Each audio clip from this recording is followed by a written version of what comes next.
Hey everybody, welcome in. Let me take these off because of the glare.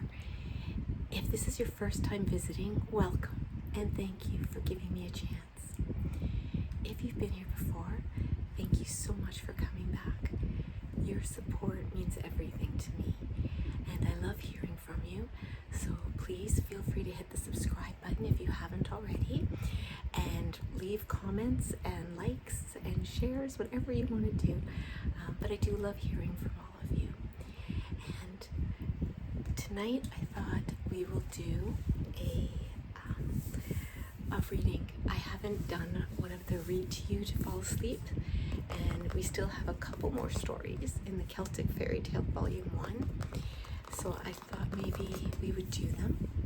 And if you haven't been here before, one of the reasons I like this book so much is that there's very little illustrations. So I'm not going to be holding it up to show you. And you can just close your eyes and listen to my voice drone on and reading it and just fall asleep or just relax. It's completely up to you. Now, I want you to get the lighting the way you like it. I have my electric candles. I need this light to read the book by, unfortunately. And you can do whatever you like. If you like a lot of light, a little bit of light, sliver, night light. My only rule, if you're falling asleep or relaxing, is no lit candles. That's dangerous. Okay? But anything else is fair game. And then I want you to get yourself comfortable. I have my nice rocking chair, and grab a cushion on the floor, the couch, a chair, your bed, whatever makes you comfortable. And make sure you feel relaxed in it. Get your back or your side right into it and just feel the relaxation coming into your body. Okay. The other thing is, as always, we should do some deep breathing. It just helps us to bring in good energy and blow out bad energy. Okay. So we're going to breathe in for a count of 4. So that means it should take a count of 4 to get the full breath in through our nose. We're going to gently hold for a count of 4, and we're going to exhale for a count of 4. So it'll take 4 counts to exhale. If you can only do 1 or 2 or none, it's up to you. Do what's comfortable for you. I just want you to feel the breathing in good energy, breathing out the bad. Okay? So let's do 3 sets together. So the first one, ready? Breathe in. 1, 2, 3, 4. Hold. 1, 2, 3, 4. Breathe out. 1, 2, 3, 4. Good. The next one. 1, 2, 3, 4. Hold. 1, 2, 3, 4. Breathe out. Very good. And the last one together. 1, 2, 3, 4. Hold. 1, 2, 3, 4. Release. Very good. Okay, so if you're ready, snuggle in. Cover up if you want. Get your favorite blanket. Get your pillow, cushion, whatever it is. And we'll begin. And tonight's story is entitled... It's entitled something.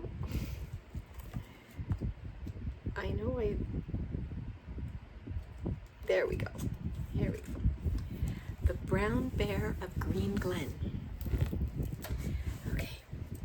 In Ireland, there was once a king who had 3 sons. John was the name of the youngest one, and he was said to be a fool. The king fell ill. His eyes were blurred and he could not stand. So the 2 older brothers said that they would go and seek 3 bottles of the water of the Green Isle to cure him.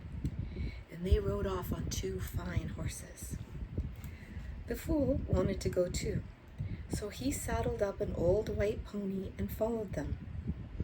When he got to the nearest town, he found them carousing in an inn, their father forgotten. "Oh, my brothers," he said, "this is not the way to the Green Isle." "Go home," they replied. If you stay here pestering us, we will kill you. I don't want to stay with you, said John. So he continued on his journey. At last he came to a great wild wood. Night was coming on, and the old white pony was going lame. John began to feel frightened. So he tied the pony to the root of a tree, and he climbed the tree himself. He hadn't been perched up there long before he saw a brown bear coming with a fiery coal in his mouth. "Come down, son of the King of Ireland," said the bear.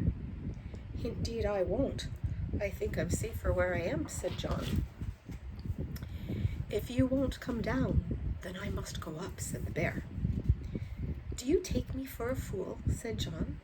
"A shaggy, shambling creature like you could not possibly climb a tree." "If you won't come down, then I must go up," repeated the bear. And it began to climb slowly up, paw over paw. "I see you can climb after all," said John. "But there is no need. If you will stand back, I will come down to you." So John came down to the ground and stood talking to the bear. "Are you hungry?" asked the bear. "I am a little," said John. The bear spun round, reached out a paw, and caught a roebuck that was passing behind him. "Now, son of the King of Ireland," said the bear, "would you like your share of the roebuck, raw or cooked?" "Cooked, please," said John. So the bear lit a fire, and John ate his meat cooked, while the bear ate his share raw. Then the bear said, "Lie down between my paws, and you need fear nothing until morning."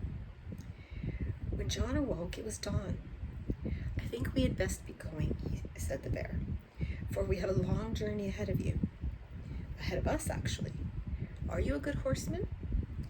"Good enough," said John. "Climb up on me then," said the bear.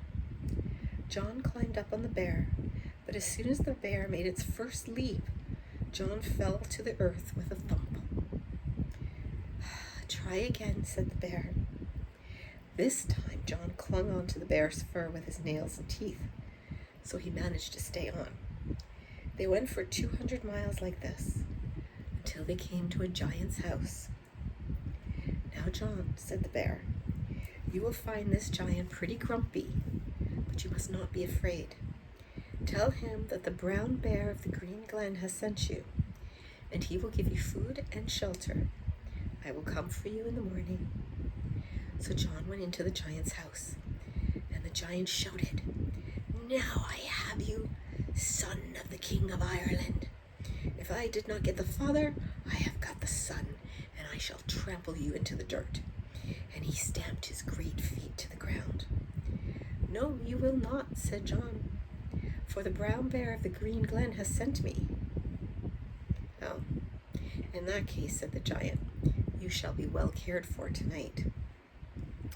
The next day the brown bear took John to a second giant's house. "This giant will be angry and try to attack you, but you must stand your ground and tell him that the brown bear of the green glen has sent you." When John went into the giant's house, the giant shouted, "Now I have you, son of the King of Ireland. If I did not get the father, I have got the son, and I will blow you sky high." And the giant pursed his lips and breathed out a gale of wind that threatened to lift John right off his feet. But John steadied himself, and he said, "No, you will not. The brown bear of the green glen has sent me." "In that case," said the giant, "tonight you will be my guest." The next day, the brown bear took John to a third giant's house. "This giant is the fiercest of them all," said the brown bear. "He will wrestle you, but if you feel he is winning, you must say, 'If the brown bear of the green glen were here, he would be your master.'" When John went into the giant's house, the giant shouted, "Aye, aye, now I have you, son of the King of Ireland. If I did not get the father, I have the son." And he leaped at John, seized him round the waist, and threw him through the door. John and the giant wrestled among the rocks, and they attacked each other viciously. And they sank deep into the rock, making water gush out of the springs at every step. And at last the giant got such a grip on John that he felt his back would break. So he called out, "If the brown bear of the green glen were here, he would be your master." No sooner had he spoken than the brown bear was there at his side, with his claws bared and his mouth in a snarl. And the giant said, "You have won, son of the King of Ireland, and therefore I will help you in your quest. Over there is the carcass of a sheep. Soon an eagle will come and settle on it. The eagle has a wart on his head, and you must cut off the wart with this sword without drawing a single drop of blood." The eagle landed, and John sliced the wart off, drawing one drop of blood. And the eagle said, "Climb up between my wings, and I will take you to the Green Isle." They flew over the ocean until they came to the Green Isle. And the eagle said, "John, be quick and fill 3 bottles before the black dogs that guard the isle catch your scent." John soon filled his 3 bottles from the well, but instead of going back to the eagle, he told himself he would not go away before he had explored the isle. Beside the well was a little house, and he went inside it. In the first room, there was nothing but a bottle of whiskey. He filled a glass and drank it, and then he noticed that the bottle was still as full as ever. So he said to himself, "I'll take this with me." In the second room, there was nothing but a loaf of bread. John cut himself a slice, and the loaf was whole. He said to himself, "I'll take this too." In the third room, there was nothing but a round cheese. John cut a slice off the cheese and ate it, and then he noticed that the cheese was untouched again. So he said to himself, "I'll have to take this too." Then he went into the last room, and he saw the prettiest little jewel of a woman he ever saw lying asleep there. "It were a great pity not to kiss your lips, my love," said John, and he took a kiss from her lips. And then the black dogs began to howl. So John ran back to the eagle. He flew back to the house of the third giant. The giant was collecting his rents from the tenants and was feasting them with meat and drink. "Well, John," said the giant, "did you ever see such an abundance of drink in your father's house?" "I have more than that with me," said John, and he gave the giant a drink from the bottle that could never be emptied. "I will give you 200 notes, a bridle, and a saddle for this bottle," said the giant. "Done," said John, "but you must promise to give the bottle to the first sweetheart I have ever had if she comes this way." "I promise," said the giant. Then John gave the second giant the loaf that could never be eaten, in exchange for another 200 notes, a bridle, a saddle, and the same promise that the first giant gave. And then the brown bear took John back to the tree in the forest where he had left the old white pony, and John and the bear parted company. Soon John reached the town where he had left his brothers, and he found them still carousing at the inn. He went to them and said, "I have bridles and saddles for each of us, and 3 bottles of water from the well of the Green Isle. Let us go home to our father." The 3 brothers set off together, but as they neared home, the 2 older brothers set on John and beat him. They stole the bottles of water, and they left him for dead in a ditch, and they went home to boast how they had won the healing waters from the Green Isle. While John was lying in the ditch, he heard the rumble of a cart of wheels on the road, and he moaned, "Help me, please, whoever you are." It was the king's smith, with a cartload of rusty iron. The smith picked John out of the ditch and threw him in the cart, where the rusty iron rubbed against his wounds until his skin was rough and his head was bald. Then the smith said, "You can be my servant." Now, back on the Green Isle, the pretty little jewel that John had kissed woke up, and at the end of 9 months gave birth to a son. How can this be? She asked. Don't worry about it, said the hen wife. Just take this bird and go to seek the father of your son. When you find him, the bird will hop upon his head. So, first of all, she ordered all the men of the Green Isle to be gathered together, and to walk in at the back door of the house and out the front. But the bird did not stir, so the baby's father was not found. So she said she would go around the world until she found him. First she came to the house of the giant with the bottle. Who gave you that? She asked. John, the king of Ireland's son, said the giant. Well, it's mine, the giant said. Fine, and gave it to her. The same thing happened with the loaf and the cheese. So at last she came to the house of the king of Ireland. She explained that she was looking for the father of her son. And the king ordered all of the men of Ireland to gather together and to walk in at the back door of the house and out the front. And they all drank from the bottle, ate from the loaf, and ate from the cheese. But the bird did not stir. Then she asked if there was anyone else in all of Ireland who had not been through the house.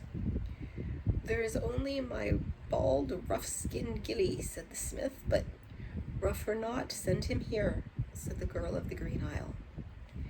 No sooner did the bird see the head of the bald, rough-skinned gilly than he took flight, and he settled on John's bald head. The sweet little jewel caught him and kissed him, and he said, You are the father of my baby. And you are the first sweetheart that ever I had, said John. The king was surprised to see that the bald, rough-skinned gilly was none other than his foolish third son, John, who had been given up for lost. John, he asked, was it you who won the bottles of water for me? It was, said John, and he told the king how the brown bear of the green glen had helped him find the water, and how his brothers had set upon him and left him for dead in a ditch. Well, what should I do with your brothers? Asked the king.